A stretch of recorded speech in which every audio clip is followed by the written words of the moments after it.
इस प्रकार के कुछ ये फरसे राजा महाराजा और सैनिक उपयोग किया करते थे। तोप कारखाना, यानी कि यहाँ पर तोपें उस समय बनाई जाती थी। गया तो इतना भारी नुकसान हुआ कि जो चलाने वाले थे उनकी भी मैंने स्वट पर जान चली गई। है नागिन तोप और इसके ऊपर काफी सारी तलवारें रखी हुई है, बंदूकें दिखाई देगी उस समय की। यहाँ पर देखिए तो राजाओं के शेरवानी, यहाँ पर मैस जैकेट, बीच वाले जो आपको दिखाई दे रहे हैं वो है महाराजा सवाई जय सिंह जी। ये उस समय के कूलर हैं जो कि लकड़ियों से बनाए जाते थे। क्या इंदिरा गांधी ने इसी जयगढ़ किले के खजाने को चुरा लिया था? क्या आज भी इस जयगढ़ किले में अफगानिस्तान का वो खजाना छुपा हुआ है? क्या राजा मान सिंह ने अकबर को धोखा देकर अफगानिस्तान का सारा खजाना इसी किले की पानी की टंकियों में छुपाया था? क्या आज भी वो खजाना इस किले की उन टंकियों में छुपा हुआ है? तो नमस्कार दोस्तों, स्वागत है DS राधे सफर के एक और ऐतिहासिक सफर में। आज हम आपको लेकर के आए हैं राजस्थान के जयपुर से 14 किलोमीटर दूर जयगढ़ के किले में, जिसमें विश्व की सबसे बड़ी तोप जय बाण रखी हुई है। लेकिन उस तोप के अलावा आज भी ये किला सुर्खियों में रहता है, चर्चाओं में रहता है। दोस्तों, इस किले में जो राजा मान सिंह हुआ करते थे, जो अकबर के दरबार में सेनापति थे, उन्होंने अफगानिस्तान का खजाना छुपाया हुआ है। एक बहुत बड़ी कहानी है जिसमें इंदिरा गांधी ने भी इस किले में 3 महीने तक खुदाई करवाई और उस खजाने को निकलवाया। बहुत बड़ी कहानी है जिसको हम किले के ऊपर जाकर बारीकी से समझेंगे। आज हम इस किले की एक एक चीज को बारीकी से देखने वाले हैं, क्योंकि ये जो किला है अक्सर चर्चाओं में रहता है और इस किले की वजह से सरकार को बहुत मुसीबत भी उठानी पड़ी थी। सरकार पर तो ये भी इल्जाम आया था कि 1975 से 76 के बीच इस किले का जो खजाना है वो इंदिरा गांधी ने खुदवा कर सीक्रेट वाहनों में रखकर दिल्ली पहुंचाया था। आज भी उस खजाने के लिए राजनीति गलियारों में सियासत होने लगती है। चलिए आज हम इस किले को देखते हैं। सबसे पहले हमें इस दरवाजे से ऊपर जाते हुए इस किले के ऊपर जाना होगा। काफी ऊंचाई पर बना हुआ है और इस किले का निर्माण महाराजा सवाई जय सिंह द्वितीय ने 1729 से 1732 के बीच में करवाया था, जो कि आमेर महल जो नीचे बना हुआ है उसकी सुरक्षा को देखते हुए इस किले का निर्माण करवाया गया था। चलिए हम किले के ऊपर चलते हैं और एक एक चीज को बारीकी से देखते हैं। तो अभी हम आ चुके हैं जयगढ़ किले के द्वार पर। यहाँ से हमने टिकट लिया, पर पर्सन का 150 रुपये का टिकट है। तो उस समय यहाँ पर सैनिक वगैरह बैठा रहा करते थे इस दरवाजे की सुरक्षा में। आ जाइए अंदर। आप यहाँ पर जयपुर में जितने भी किले पर जाओगे तो सबसे पहले गणेश भगवान की प्रतिमा आपको द्वार पर, हर एक द्वार पर देखने को मिलेगी। उस समय का ये पूरा लोहे से बना हुआ गेट आप देखोगे, जिसमें इस नुकीले जो तीर लगाए गए हैं ताकि कोई शत्रु हाथियों से इस गेट को तोड़ ना सके। तो इस तरह का गेट हम देखेंगे। यहाँ पर सैनिक वगैरह बैठा रहा करते थे इस गेट की सुरक्षा। अब हम किले के अंदर चलते हैं। तो अभी हम चल रहे हैं महल क्षेत्र में। यहाँ पर दोनों तरफ छोटी छोटी तोपें बनी हुई हैं और भगवान गणेश की प्रतिमा देखेंगे हम। और यहाँ से अब हम अंदर की ओर चलते हैं तो एक और लोहे का बहुत बड़ा गेट हमें दिखाई देगा। आ जाइए।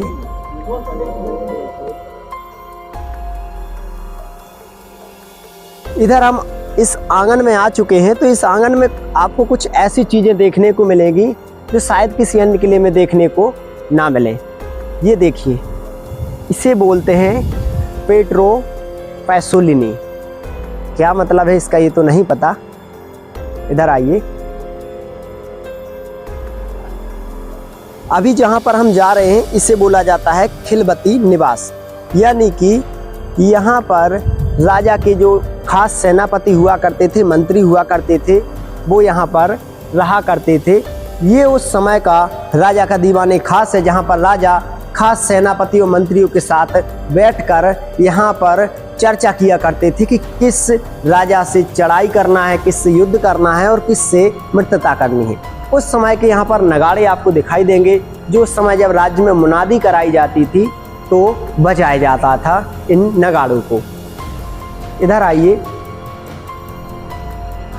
यहाँ पर जो ये आपको दिखाई दे रहे हैं लकड़ी के, ये उस समय के कूलर हैं जो कि लकड़ियों से बनाए जाते थे। तो उस समय भी यहाँ पर कूलर बनाए गए थे जिन्हें आप आज देख सकते हो।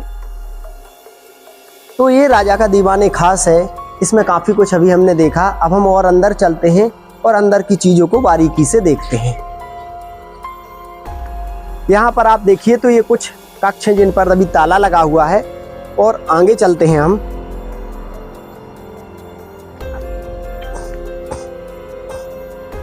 यहाँ पर देखोगे तो 3 मेहराब वाले दरवाजे और उन पर गेट भी लगे हुए हैं। फिलहाल आज इन्हें बंद कर दिया गया है, यानी कि यहाँ पर उस समय जो सेनापति और मंत्री हुआ करते थे उनका ये निवास स्थल था, खिलवती निवास।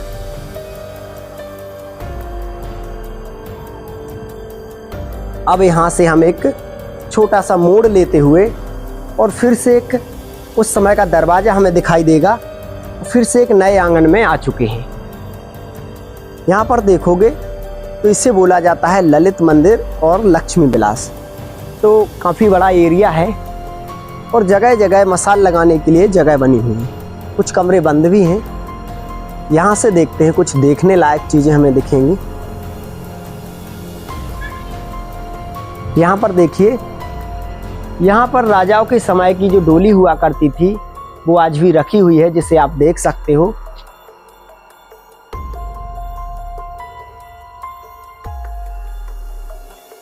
यहाँ पर आप देखोगे तो राजाओं के समय का जो खाट वगैरह हुआ करती थी, जो चारपाई हुआ करती थी, वो आज भी है। आसन लगा हुआ है उनका, तो ये आसन समय समय पर बदल दिया जाता है। तो उस समय का ये आसन है। उधर देखोगे तो सामने राजा बैठा करते थे। यहाँ पर दीवाने आम हुआ करता था। आम लोग यहाँ पर बैठकर राजा से अपनी समस्याएं सुनाया करते थे। राजा सबकी समस्याएं यहाँ पर बैठकर सुना करते थे। इसे दीवाने आम बोला जाता है। इस तरफ आपको रानी के बैठने की जो डोली दिखाई दे रही होगी, यानी कि दोनों तरफ 2 डोली रखी हुई है, एक राजा की और एक रानी की। यहाँ पर देखोगे तो कुछ कमरों में अभी जो बंद हैं, ताले लगे हुए हैं। तो अब हम चल रहे हैं भूल भुलैया में, यानी कि यहाँ पर रास्ता भूल सकते हैं हम। आ जाइए। यहाँ पर काफ़ी सारे एक जैसे गलियारे बने हुए हैं, इसीलिए इसे भूल भुलैया बोला जाता है। यहाँ पर अभी लाइटिंग की व्यवस्था भी हो चुकी है, वरना उस समय यहाँ पर जो लालटेन वगैरह रखी जाती थी ताकि यहाँ पर उजिला हो सके। आ जाइए। अब इस भूल भुलैया से हम काफ़ी अंदर चल रहे हैं।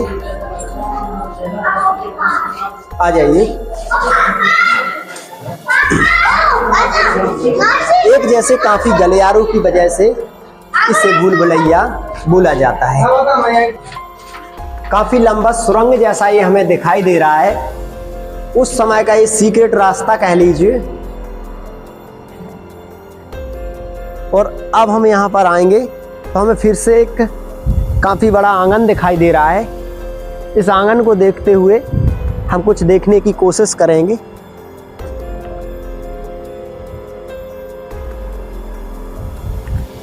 आ जाइए।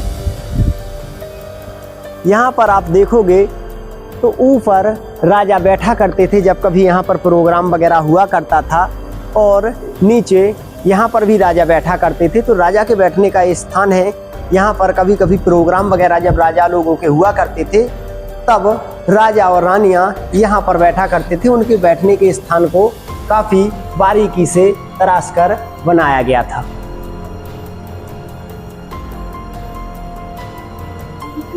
यहाँ पर उस समय सैनिक खड़े रहते थे, अपने अस्त्र शस्त्र लेकर इन झरोकों से नीचे नजर रखा करते थे। काफी सारे रास्ते बंद हैं इसके। यहाँ पर देखिए तो उस समय का ये बाग आपको दिखाई दे रहा होगा, जो बगीचा है, तो ये काफी पुराना है और आज भी यहाँ पर बना हुआ है। जब राजा महाराजा हुआ करते थे तो यहीं पर आकर कुछ समय अपना बिताया करते थे।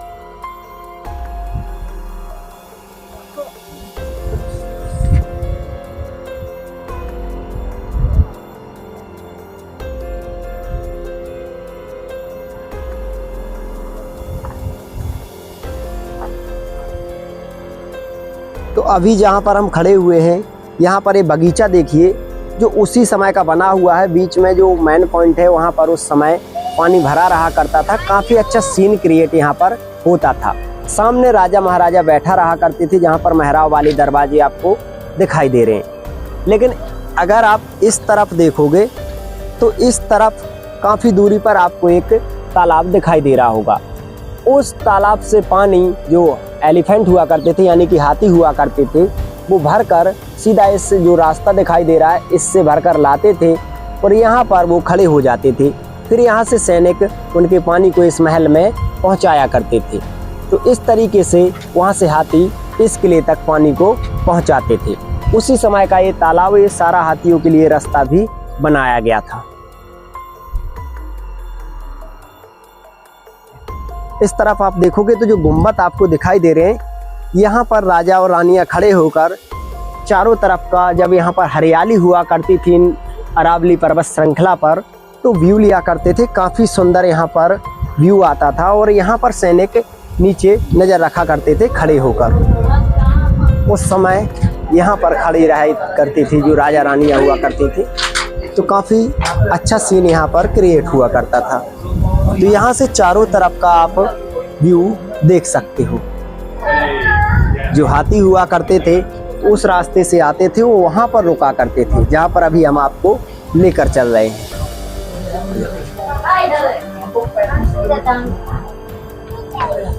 अरे पापा भी आवाज लगा दो।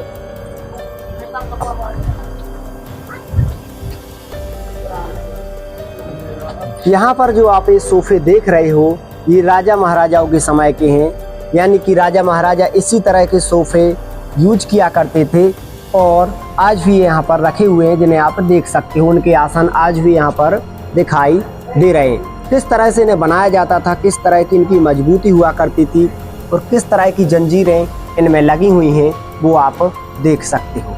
ये हम आ चुके हैं महाराजा सवाई जय सिंह के भोजनशाला में। यानी कि यहाँ पर आप देखोगे तो महाराजा सवाई जय सिंह जी आपको भोजन करते हुए नजर आएंगे। बीच वाले जो आपको दिखाई दे रहे हैं वो है महाराजा सवाई जय सिंह जी और आसपास आपको उनके सेनापति वगैरह भी दिखाई दे रहे होंगे। और यहाँ पर राजा सवाई जय सिंह जी बिल्कुल बीचों बीच में बैठे हुए नजर आ रहे हैं। इस तरफ देखोगे तो उनके कुछ मंत्रीगण, सेनापति और कुछ जो उनके खास आदमी हुआ करते थे वो भी हैं। और यहाँ पर ये उस समय जो दास हुआ करते थे वो इस तरह सेवा में हाजिर रहा करते थे। तो उस समय की ये भोजनशाला को दर्शाया गया है यहाँ पर, जिसे आप बखूबी देख सकते हो। इधर आइए, यहाँ पर आप देखोगे तो उस समय यहाँ पर भोजन बनाया जाता था इन चूल्हों पर।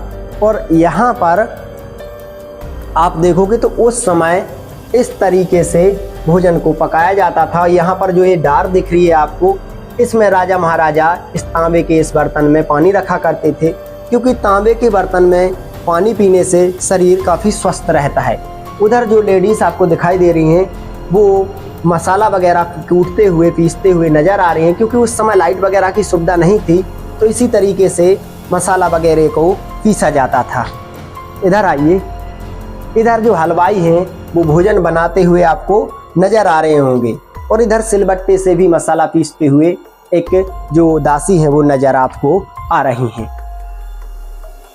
इधर देखिए तो उसी समय के जो बर्तन हैं वो चूल्हों पर रखे हुए हैं और भोजन बन रहा है। इधर आप देखोगे तो जो पुरुष सेवक हैं वो भोजन को, यानी कि आटे की रोटी बना रहे हैं। इधर आप देखोगे तो जो दासियां हैं वो नाज में से, यानी कि जो अनाज हुआ करता था उसके कंकड़ पत्थर निकाल रही हैं। और जब अनाज के कंकड़ पत्थर निकल जाते थे तो यहाँ पर उसे इन चक्कियों के माध्यम से दासियां पीस दिया करती थीं।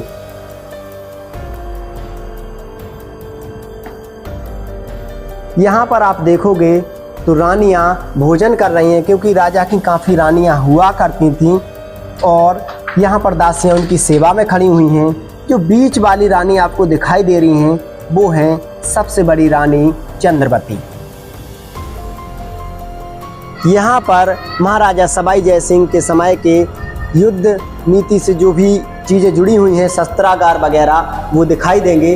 तो यहाँ पर आप आइए। यहाँ पर उस समय जैसे युद्ध हुआ करते थे जब, तो इस प्रकार का कुछ दृश्य बनता था जो यहाँ पर दिखाई दे रहा है।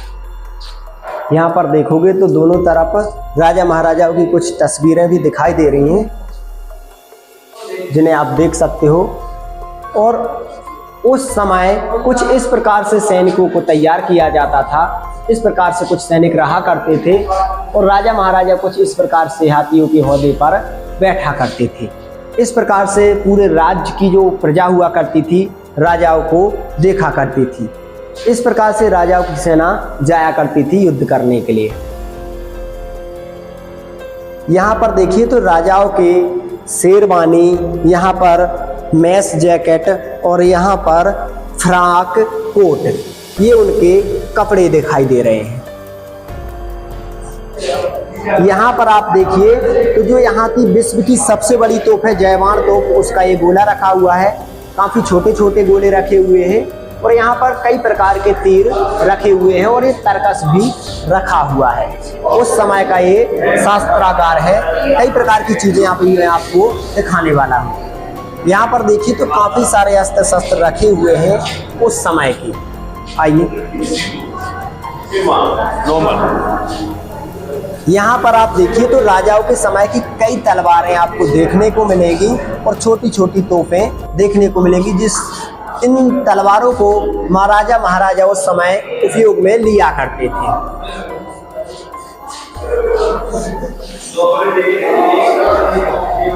यहाँ पर आप देखोगे तो ये है नागिन तोप और इसके ऊपर काफ़ी सारी तलवारें रखी हुई है और उस समय ये कुछ जो झाला वगैरह रखे हुए हैं जो राजा महाराजा यूज किया करते थे।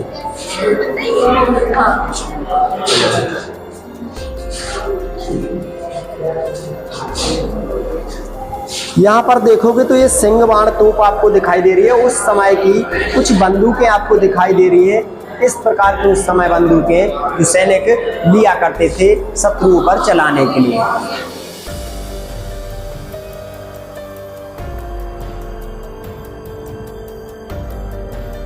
यहाँ पर देखोगे तो नाहरमुखी तोप दिखाई देगी और काफ़ी बड़ी बड़ी कुछ बंदूकें दिखाई देगी उस समय की। उस समय ऐसी बंदूकें रहा करती थी 1732 के समय में।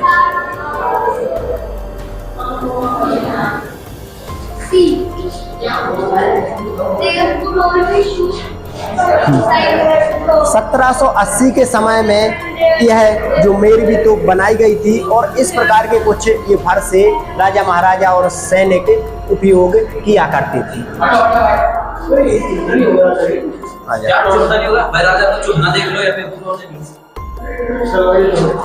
यहाँ पर देखोगे तो राजा महाराजा इस पूरे झाला को पहना करते थे और ये जो बाजू में दिखाई दे रहे हैं ये अपने बाजुओं में लगाया करते थे। यहाँ पर देखोगे तो 1662 के समय का ये धनुष बाण है जो यहाँ पर दिखाई दे रहे हैं और ये ढाल है। उस समय की इस प्रकार की ढाल और धनुष बाण हुआ करते थे। यहाँ पर देखोगे तो 1656 के समय का ये बिगुल वगैरह है। जब राजा महाराजा युद्ध जीत कर आते थे या युद्ध में जाते थे तो इस प्रकार की बिगुल बजाए जाते थे। यहाँ पर आप देखोगे तो राजा महाराजाओं के कटार आपको दिखाई दे रहे हैं। यहाँ पर उनके सर की जो हेलमेट हुआ करती थी टोपी वो दिखाई दे रही है और ये भाले और ऊपर बाजूबंद दिखाई दे रहे हैं। ये खास राजा के हैं, यानी कि राजा इन्हीं को यूज किया करते थे।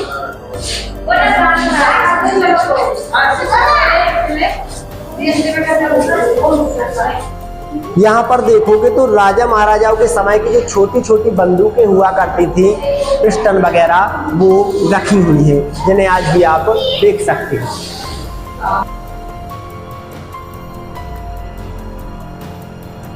यहाँ पर आप देखोगे तो काफ़ी बड़ी बड़ी तोपें रखी हुई हैं। यहाँ पर तोप खाना भी है जहाँ पर तोपें वगैरह बनाई जाती थी और विश्व की सबसे बड़ी तोप जयबाण तोप भी रखी हुई है। अब हम उसी की ओर चल रहे हैं।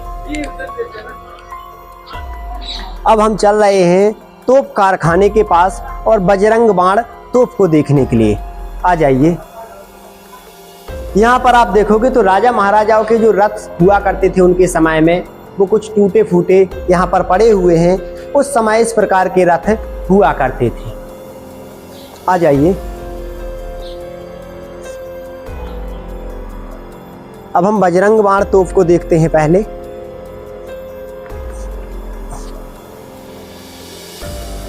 यहाँ पर आप देखिए तो ये है बजरंग बाण तोप, जो चरखे पर रखी हुई है। काफी बड़े चरखे पर ये रखी हुई है। ये दुश्मनों के छक्के छुड़ा देती थी जब ये चलती थी। तो बताया जाता है कि इसमें बजरंग बली की शक्ति आ जाया करती थी, इसी वजह से इसका नाम बजरंग बाण तोप पड़ गया। यहाँ पर तोपों के जो चरखे हैं काफी मात्रा में टूटे फूटे रखे हुए हैं। अभी जहाँ पर हम आ चुके हैं ये है तोप कारखाना, यानी कि यहाँ पर तोपें उस समय बनाई जाती थी और कुछ अधूरी बनी हुई तोपें आज भी यहाँ पर रखी हुई हैं। किस प्रकार से तोपें बनाई जाती थी आप देख सकते हो। यहाँ पर सैनिक वगैरह उस समय बैठकर इस कारखाने में रुका करते थे और इसकी सुरक्षा भी किया करते थे।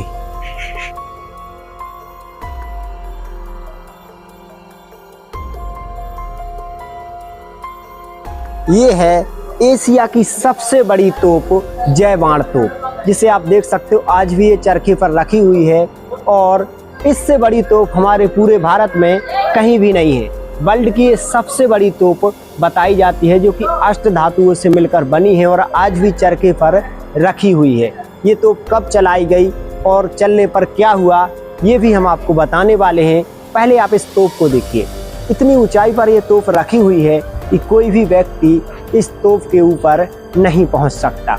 लगभग इसे चलाने में बहुत बड़ा गोला लगा करता होगा और कई सैनिक लगे रहे करते होंगे।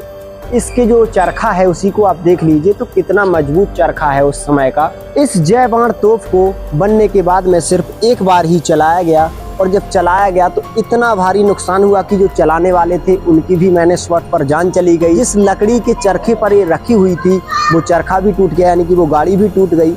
और जहाँ पर इसका गोला गिरा वहाँ पर धरती फट गई, बहुत बड़ा गड्ढा हो गया और कई गाँव में बहुत बड़ा नुकसान हुआ। उसके बाद दोबारा इसे कभी भी नहीं चलाया गया। सिर्फ त्योहारों पर जो रॉयल फैमिली हुआ करती है वो इसकी पूजा करने के लिए आती है, क्योंकि आज भी ये किला प्राइवेट है और इसके राजा महाराजा जीवित हैं, तो उन्हीं के अंडर में ये तोप है।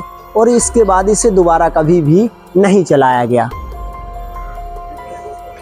दोस्तों यहाँ पर सामने जो आपको बुर्ज दिखाई दे रहा है वहाँ पर राजा महाराजाओं का ध्वज आज भी लहरा रहा है और ये ध्वज काफ़ी वर्षों से, यानी कि 400 से 500 वर्षों से यहाँ पर लहरा रहा है। आज भी इस किले के राजा महाराजा जीवित हैं और आज भी ये प्राइवेट है। लेकिन दोस्तों हम बात करते हैं इस किले के उस रहस्यमय खजाने की, जो इन्हीं दीवारों के किसी सीक्रेट कमरे में पानी की टंकियों के नीचे छुपा हुआ है। दोस्तों बताया जाता है कि जब अकबर का राज था तो अकबर का जो सेनापति था वो मानसिंह थे। राजा मानसिंह जब अकबर के सेनापति थे तो एक बार उन्होंने अफगानिस्तान पर चढ़ाई की। अफगान उसे ही बोला जाता है जहां पर अभी तालिबानों ने कब्जा कर लिया है। तो जब राजा मानसिंह ने अफगान पर चढ़ाई की तो वहां पर बहुत सारी लूटपाट की और उस लूटपाट से जो खजाना उन्हें प्राप्त हुआ और इसे वो दिल्ली ना ले जाकर सीधा यहीं पर इस किले के पानी की टंकियों में छुपा देते हैं। लेकिन दोस्तों बात यहीं नहीं रुकती।